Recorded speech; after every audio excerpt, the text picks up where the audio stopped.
नमस्कार दोस्तों, आज के इस वीडियो में हम कलयुग की शुरुआत कैसे हुई इसके बारे में आपको बताने वाले हैं। तो वीडियो को अंत तक जरूर देखें और हमारी इस YouTube चैनल को सब्सक्राइब जरूर करें, क्योंकि ऐसी वीडियो हम आपके लिए बनाते रहते हैं। क्या हमने कभी इस बात की ओर ध्यान दिया है कि ऐसा क्या कारण होगा जिसके चलते कलयुग को धरती पर आना पड़ा? वह न सिर्फ आया बल्कि यह आकर यहीं का ही हो गया। तो आखिर क्या रहस्य है कलयुग के धरती पर आगमन के पीछे? महान गणितज्ञ आर्यभट्ट ने अपनी पुस्तक आर्यभट्टियम में इस बात का उल्लेख किया है कि जब वह 23 वर्ष के थे तब कलयुग का 36वां वर्ष चल रहा था। आंकड़ों के अनुसार आर्यभट्ट का जन्म 477 ईस्वी में हुआ था। गणना की जाए तो कलयुग का आरंभ 3102 ईसा पूर्व हो चुका था, जब धर्मराज युधिष्ठिर अपना पूरा राजपाट परीक्षित को सौंपकर अन्य पांडवों और द्रौपदी समेत महाप्रयाण हेतु हिमालय की ओर निकल गए थे। उन दिनों स्वयं धर्म बैल का रूप लेकर गाय के रूप में बैठी पृथ्वी देवी से सरस्वती नदी के किनारे मिले। गाय रूपी पृथ्वी के नयन आंसुओं से भरे हुए थे, उनकी आंखों में आंसू बह रहे थे। पृथ्वी को दुखी देख धर्म ने उनसे उनकी परेशानी का कारण पूछा। धर्म ने कहा, देवी, तुम ये देखकर तो नहीं रो रही कि मेरा बस एक पैर है, या तुम इस बात से दुखी हो कि अब तुम्हारे ऊपर बुरी ताकतों का शासन होगा? इस सवाल पर पृथ्वी देवी बोली, हे धर्म, तुम तो सब कुछ जानते हो, ऐसे में मेरे दुख का कारण पूछने से क्या लाभ?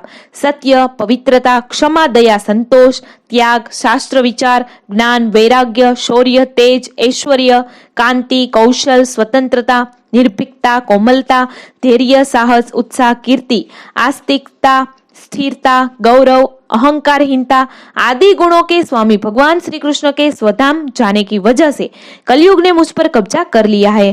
पहले भगवान कृष्ण के चरण मुझ पर पड़ते थे, जिसकी वजह से मैं खुद को सौभाग्यशाली मानती थी, परंतु अब ऐसा नहीं है। अब मेरा सौभाग्य समाप्त हो चुका है।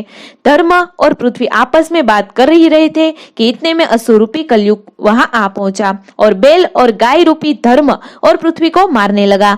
राजा परीक्षित वहां से गुजर रहे थे। जब उन्होंने ये दृश्य अपनी आंखों से देखा तो कलयुग पर बहुत क्रोधित हुए। अपने धनुष पर बाण रखते हुए राजा परीक्षित ने कलयुग से कहा, दुष्ट पापी, तू कौन है? इस निरीह गाय तथा बैल को क्यों सता रहा है? तू महान अपराधी है, तेरा अपराध क्षमा योग्य नहीं है, तेरा वध निश्चित है। राजा परीक्षित ने बैल के स्वरूप में धर्म और गाय के स्वरूप में पृथ्वी देवी को पहचान लिया।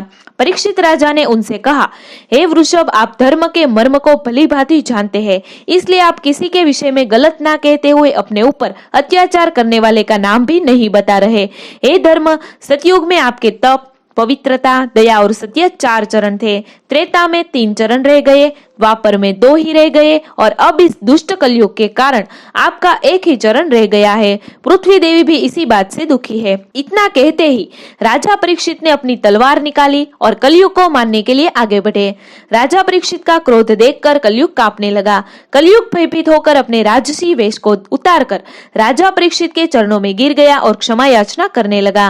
राजा परीक्षित ने शरण में आए हुए कलयुग को मारना उचित ना समझा और उससे कहा, कलयुग तो मेरे शरण में आ गया है, इसलिए मैं तुझे जीवन दान दे रहा हूँ, किंतु अधर्म, पाप, झूठ, चोरी, कपट, दरिद्रता आदि अनेक उपद्रवों का मूल कारण केवल तू ही है।